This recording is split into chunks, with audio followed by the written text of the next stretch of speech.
Sanarwa ta musamman, shahararren YouTube channel ɗin na wanda kuka fi sani da Cartoon Production Darazau ya buɗe wani group a WhatsApp wanda ake koyar da yadda ake haɗa cartoon animation, watan bidiyon gwaiguna.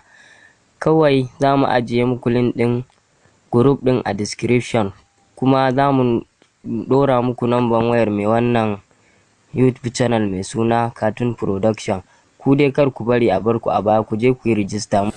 Yawwa, mun gode. Kuma babban abin da zai baka mamaki kuma ya kayatar da kai, duk wannan abin da za a koyar, wato a wayar Android za a koyar.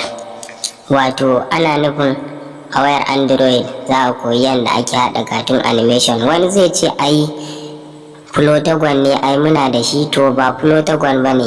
Yadda ka kalli bidiyon da ake ɗorawa a tashar Cartoon Production Darazau, to irinsa ne za ka koyi yadda ake haɗa shi. Mun gode. Kuma kar ku manta ku danna mana alamar subscribers. Mun gode. Ku danna mana subscribe dan Allah dan Annabi.